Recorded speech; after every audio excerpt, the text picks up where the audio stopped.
Hey everyone, welcome to News and Brews, our weekly to the point video series to discuss developments related to the coronavirus pandemic and other emerging issues in college athletics. As a reminder, I'm Katie Davis, the leader of the James Moore Collegiate Athletics team, and I'm joined by my partner Ken Kurtzel. We're very excited to continue featuring financial voices from the industry, and joining us for the discussion this afternoon is Marvin Lewis. He's the Associate AD for Administration and Finance for Georgia Tech Athletic Association. Hey, Marvin. Hey, guys. Thanks for having me. Before we jump into Q&A today, I wanted to share this photograph, which I first saw on Twitter a couple weeks ago. Marvin, can you tell me a little bit about the history of this photo? Yeah, it's pretty cool photo, and I think it had impact on a lot of people. I've seen it on SI.com and a couple of other media outlets, but internally, we had an alum that sent us a picture from 1918, and the picture was of a number of fans in our football stadium all wearing masks. I don't know if the term social distancing was around at that time, but it was right during the Spanish flu era, and there were over 600,000 Americans that passed away during that time. And it was also the tail end of World War I. And so the imagery spoke a lot to the fact that, even in the midst of the Spanish flu, World War I, football and community was so important, and important enough to where we had a crowd full of fans with masks on. And so we actually had our president, when the alum sent it to us, we forwarded it to our president, he tweeted it out.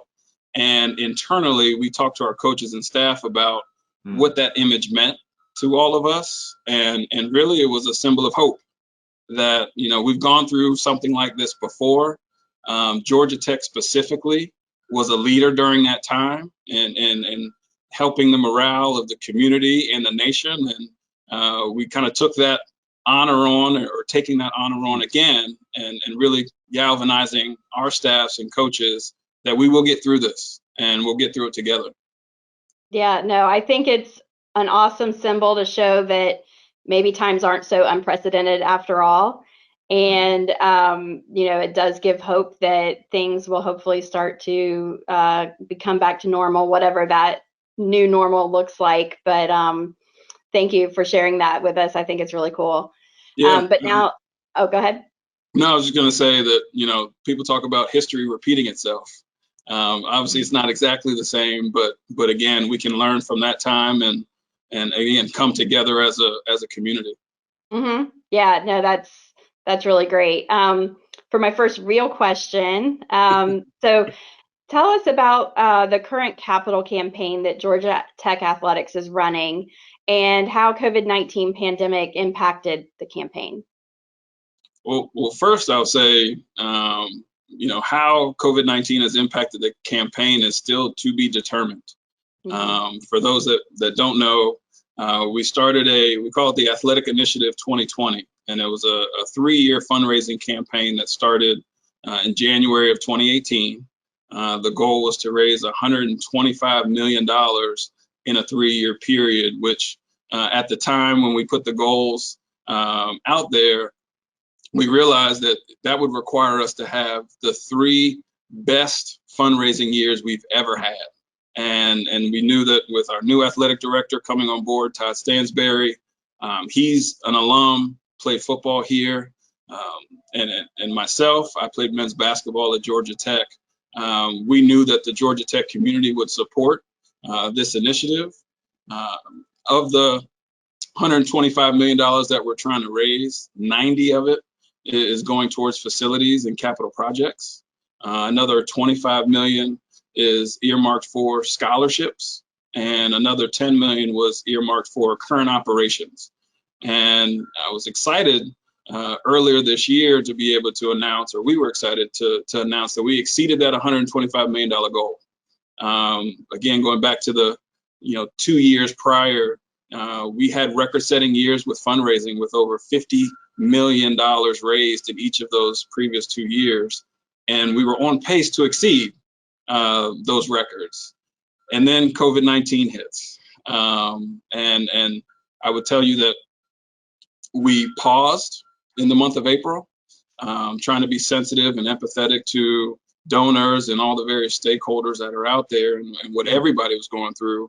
So strategically, we just paused and spent most of the time connecting, calling our donors, making sure that they're safe, their families are doing well, but more importantly, just trying to make sure that they know that there's a connection to Georgia Tech, and if they needed anything, we were available.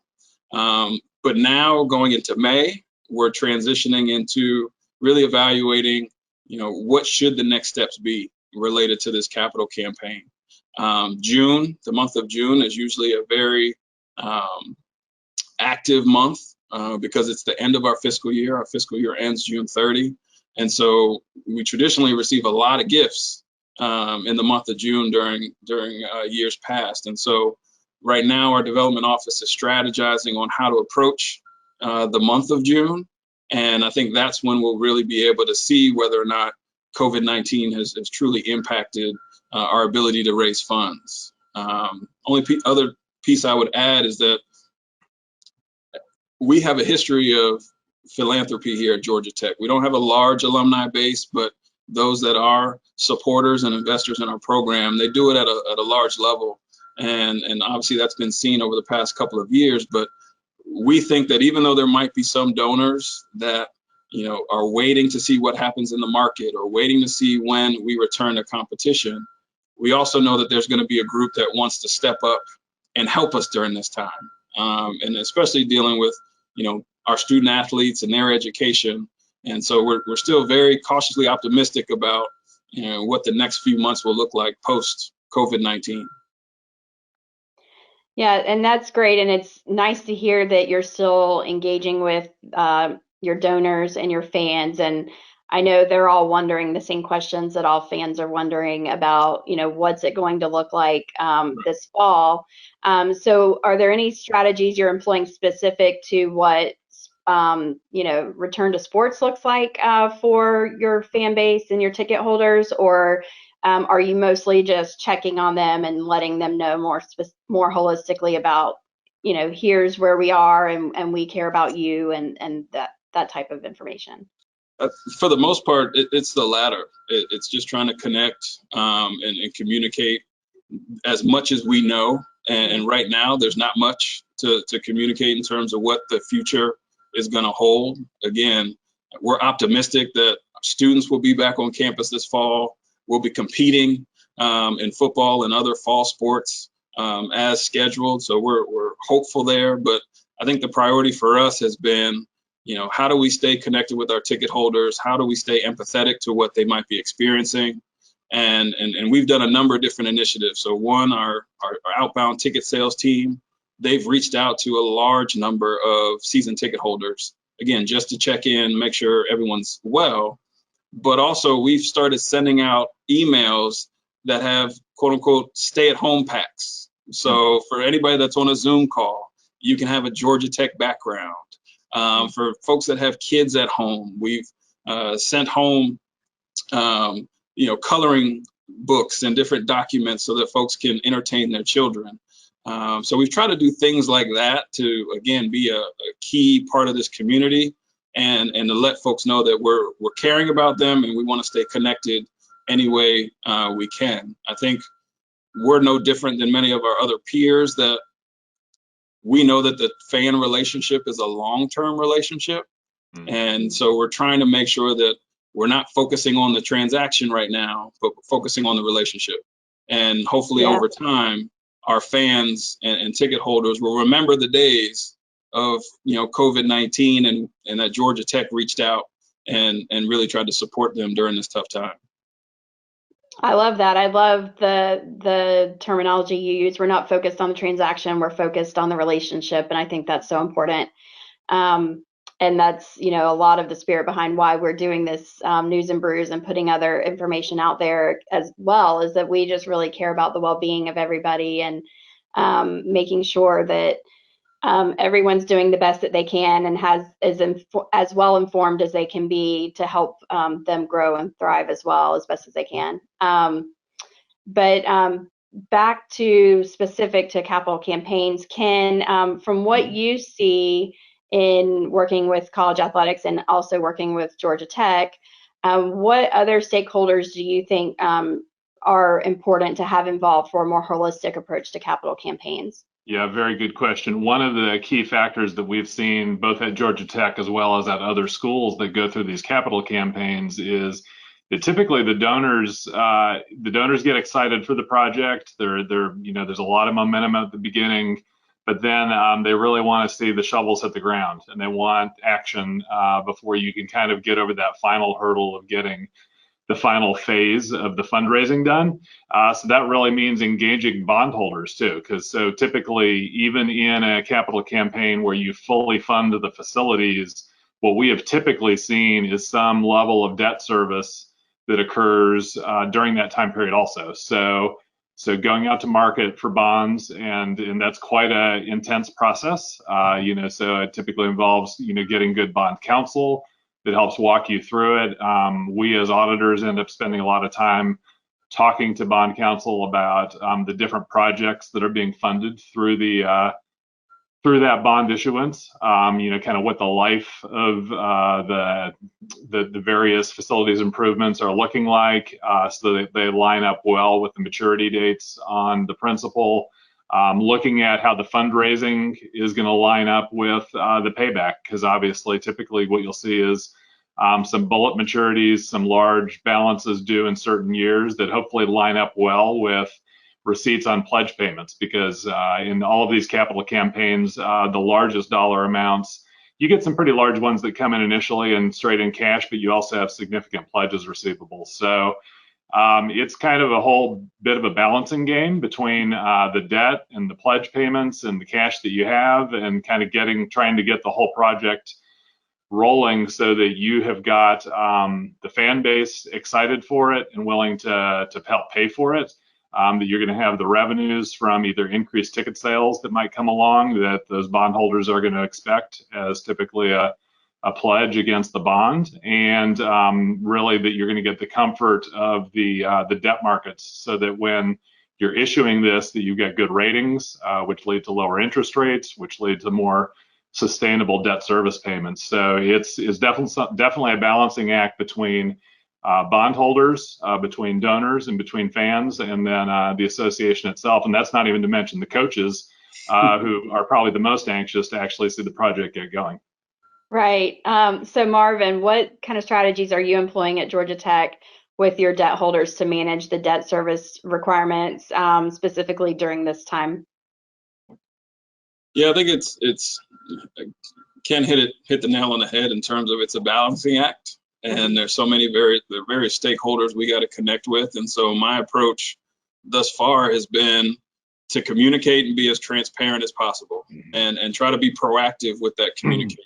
So, once we got the announcement that, spring sports weren't going to be competing, the NCAA tournament was going to be canceled, shortly thereafter, after focusing on getting our students home safely, we transitioned to the financial impact that was going to have. And one of my first set of calls were to our banking partners. One, just talking through, our current debt structure, but also letting them know of our financial situation, and again, being transparent and seeing if they could help. So not just telling them that we have issues, but how can they help us during these trying times? And so that was like the first set of conversations. And then from there, I even had conversations with our rating agencies, and they wanted to check in to see how the relationship with the Institute and the Georgia Tech Foundation, how we all were working together to manage the pandemic. And so that was another set of conversations that we had. And then lastly, bringing it back in-house, and Ken, you mentioned it, bond counsel, legal counsel that are on campus. I call it the bond team that we have, because we just went through a bond refinancing back in August of 2019. You bring the team together and talk through, what does the future hold? And so we've also had conversations about how can we capitalize on the low interest rates right now, and potentially help impact the community by moving forward with some of our capital projects. Because if you can get those financed, I mean, we're thinking about our Edge Rice building, which is a $70 million project. If we can get that approved by the board and get that moving, that helps the community, that helps the city of Atlanta, that puts people back to work. So we're also looking at, how we can finance some of those projects in the short term to really get things moving. And as Ken mentioned, our coaches are itching, and especially when they're at home and they're not coaching. Yeah. They're asking a lot of questions about what we're doing every day. And so being able to communicate to them that we're still trying to move projects forward and identifying financing strategies has been very positive, so that they know we're still working for them. Right.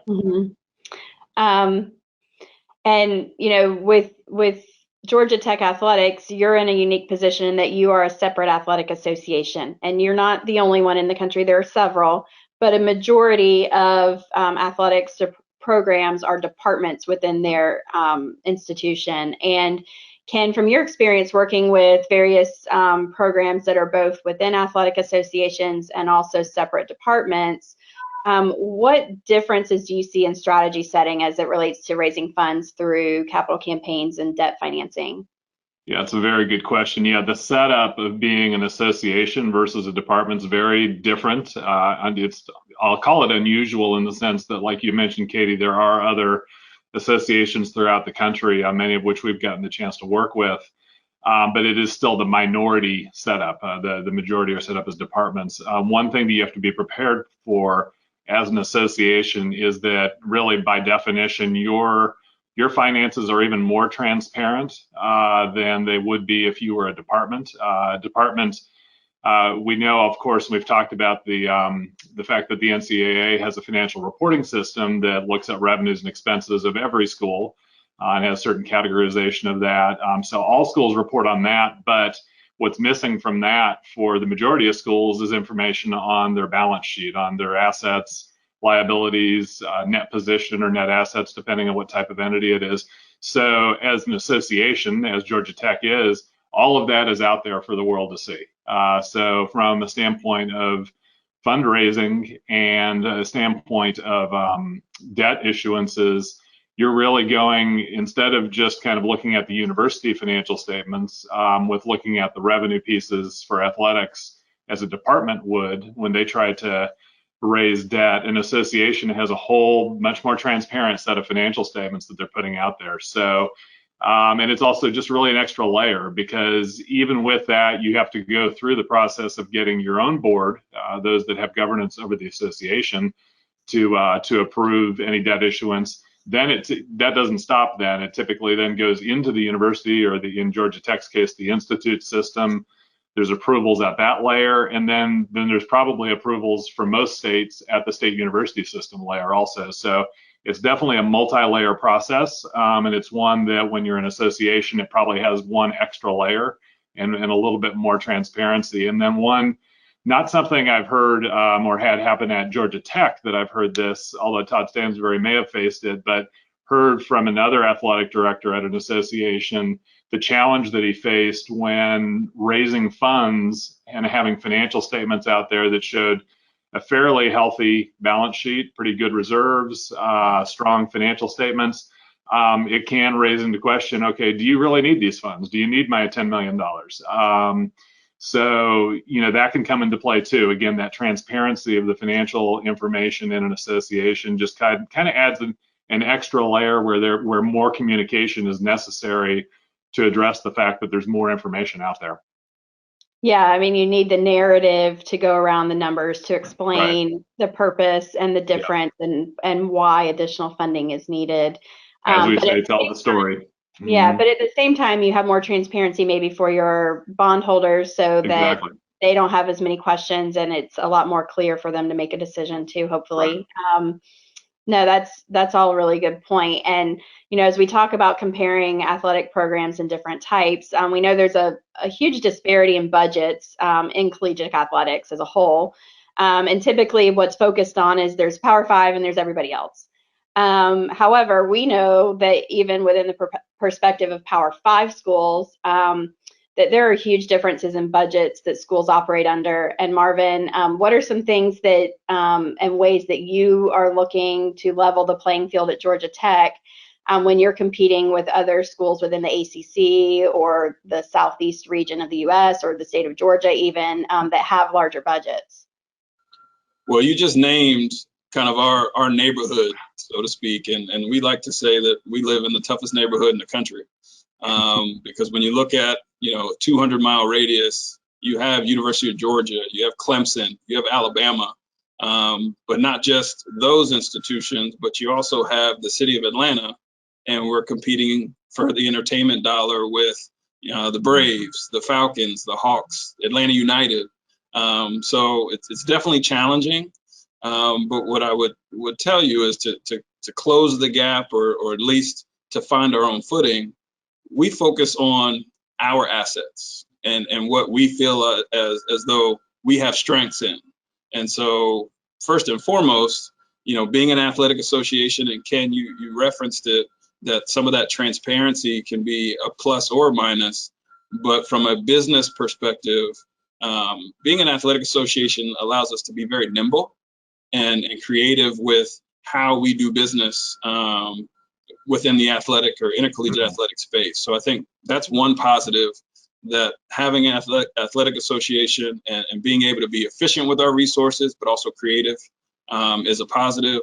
I think the institution itself is one of the assets that we try to capitalize on. Our athletic director talks about it all the time, that we got some of the smartest people in the world on this campus, and some of them are 18 to 22 years old. And so how can we partner with the institution to create the next Gatorade or create the next thing in intercollegiate athletics that could truly make an impact and that obviously we can monetize? And then the last thing is just capitalizing on Atlanta and the fact that, mentioning Clemson and Alabama and University of Georgia, the thing that they don't have is a major metropolitan area to capitalize on. So we've done many partnerships with some of the entities in and around Atlanta. We have a 5-year football deal to where we're hosting one game each year at Mercedes-Benz, knowing that that's going to generate some additional revenue as well as help with recruiting.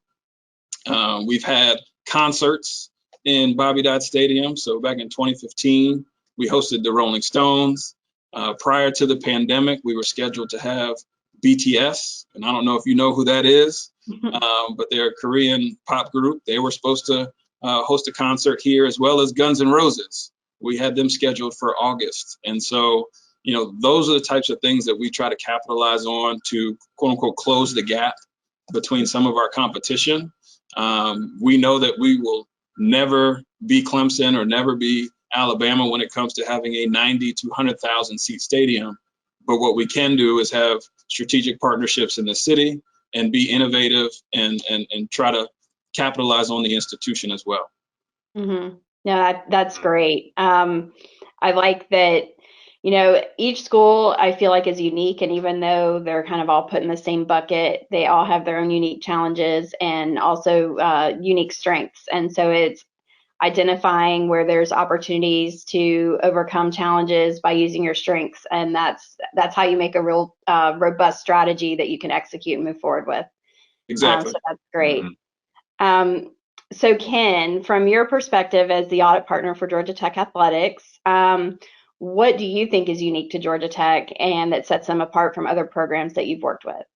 Well, I think Marvin hit a lot of those on the head. One of the things that was apparent the first time I stepped foot on Georgia Tech's campus to work with the Athletic Association was just one, the pride in the academics of what the Institute represents. I mean, it's one of the top academic institutions in the Southeast. I remember a predecessor to Marvin telling me at that time, he's like, at Georgia Tech, there are no easy majors. There's no simple major that, from a student athlete perspective, they're never going to just come there with the thought that, oh, hey, I'm here to play football or basketball or baseball or whatever sport it might be.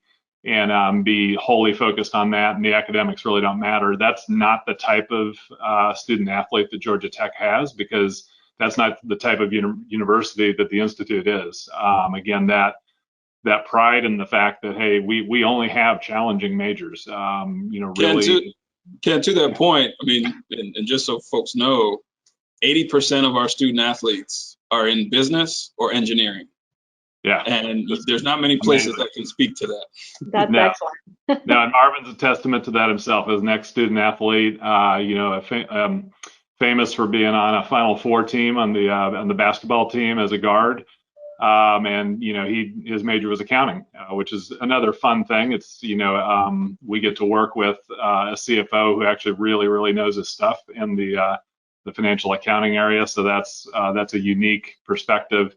And then they've just got this. There's a real sense of pride that burns throughout the association. You've got an athletic director who is also an alum, played intercollegiate athletics there, as in addition to Marvin being in that role. So there is a heavy focus at Georgia Tech on the whole person. And again, and they back that up with this total person program that they have that's unique. I mean, I think every school would say, hey, we care about our student athletes' well-being, and I believe that they all really mean that. But at Georgia Tech, it's really backed up too by a really unique program in this total person program that's built off of a vision that Homer Rice, one of the early pioneers of Georgia Tech athletics, had to really take care of their student athletes well beyond the playing field, making them well-rounded individuals to be successful in life. So you see that, I mean, that pride really comes through clear. And I think that gets back to what Marvin was referring to, that they've got a strong alumni base. It's not a large alumni base, but it's a really strong one that has had a great success in life, have made, some amazing companies, some unbelievable entrepreneurs that have raised large dollars and then have been very generous with those dollars back to the Institute. So they have a very successful foundation and some large endowments that they're fortunate to have, that do kind of help level that playing field when you're comparing, say, with the Clemsons of the world within the ACC. So it's a unique place with a lot of pride in their place, and it's fun to work with them. Yeah, and I know I've heard Ken come back, and he's actually texted me pictures before of he got lucky to sit in Todd's office one day while he was there for a meeting, and was like, you would love this. There's this huge whiteboard and all this strategic stuff written on it. And he shared with me how collaborative, even Marvin, that you are with Todd, and kind of taking those brain dumps that are literally written on the walls and, working with that and moving it forward. So, it's really cool that you have that kind of collaboration. And Marvin, how has that day-to-day type engagement with your AD changed as a result of COVID-19? Well, I don't think the engagement has changed. I would just say it's intensified. You reference Ken's visit, and I know, Todd has the whiteboard with all the ideas and strategies, and that's what he's amazing at. He's a visionary, and I feel like it's my job to help execute that vision. And so right now, we've shifted somewhat to, focus on the task at hand, which was getting our student athletes home safely, and now trying to manage, post-pandemic, what will things look like? And I would say through all the various conference meetings, national meetings, internal meetings with our staff and coaches, I just find that the communication has intensified. After every ACC meeting that Todd has, I'm getting a text with some updates, anything that's happening that might have a financial impact. He's leaning on me to come up with recommendations for how we manage the next 12 to 18 months. So I think, again, I don't think it's changed. I just think it's intensified, knowing that there's so many things to discuss, so many scenarios to put together. And I was talking to somebody the other day, and when the economy's strong and you're fundraising, your teams are great, that's when you really rely on your fundraisers to capitalize on some of that momentum. But right now, this is when CFOs truly make their mark, and being great advisors for their athletic directors or their CEOs, as well as, really being a voice within your department on how to continue to be successful, even in the midst of financial challenge. So I've been excited to have an opportunity, even in the midst of maybe not the best scenario, but the opportunity to step up and communicate with the AD on a regular basis and actually be I'm always a leader in the department, but I think everyone's looking at me now on how we can manage this. And that's a unique position that CFOs usually aren't in, but one that I take on and I appreciate because, again, this is the time for us to step up and be leaders through this pandemic. No, you are absolutely right. And it's something that I've been preaching. And I wish the CFOs had the same position all the time, even in the good times too, because there are other strategies and approaches you can have other than marketing and relationships and developing and all of that, that there's other things. But you are right. Now is the time where, those financial minds can really shine and be strategic in a different way. And I think that's really important. And I think you're doing an awesome job. And so thankful that we got to hear that voice from you today. One more question for you both. In the spirit of News and Brews, we also like to differentiate ourselves and share a little bit about what we like to do after hours. And it's almost that time now. So would you like to share with me what you're enjoying today for happy hour? Marvin, we'll start with you. Well, right now I'm enjoying some high quality water. But when I get home and different than most is that I never really garnered the taste for beer. So I went right to the hard stuff. So my drink of choice right now is bourbon. And as soon as I get home, I'll have, bourbon with a nice cube ball. And my bourbon of choice right now is Elijah Craig. So that's what I'll be drinking when I get home. Yeah. Ken, how about you? Very good. So I am drinking, we've been trying to drink local here lately just to kind of support during the pandemic. So I'm drinking Swamp Head is one of our local beers. They're known for Big Nose, which is one of their core offerings. This one is a little unique. It's Big Nose with grapefruit added. So it's Big Nose kicked up a notch. I like Big Nose relatively well enough. The Big Nose grapefruit's much better though. Actually, I like this even more. I'll give it a 4.25 in my rating scale. So. Yeah. So Ken and I always rate beers on a scale of 0 to 5. I'm the type of person that, unless I hate it, it gets at least a 4. She's an easy grader. That's good. As long as it does the job. Yes. And so that's good to hear, though, that you gave it that rating. I haven't tried that one yet, but Swamp Head has been doing a great job, with breweries being closed, but still able to sell packaged beverages of kind of doing different twists on their usual ones. And I have the same thing. So I've got this is a Midnight Oil, which is their stout, but it has a twist that it's got vanilla coconut added to the normal oatmeal coffee flavor. And it's surprisingly really good. I thought it might be overbearing, but it's I would also give it a 4.25. So I think Swamp Head did a really good job this week of releasing some new beers that are a little bit different. Thank you to Marvin for sharing your voice with us and with our viewers. We do strongly believe that your voice is an important one and that the financial voices should be shared a lot more often than they are because we just think that's a whole perspective that's missing out there. Our goal is to help you tell that financial story each week through the News and Brews series. So please tune in each week on Thursday afternoons for new videos that are available to you on demand on our website at any time after they premiere. So if you're not able to make it at 4:30 Eastern each Thursday, it'll be there when it is a convenient time for you to watch it. And please send us an email if you have any ideas for future topics or if you would like to join us on a future week for News and Brews.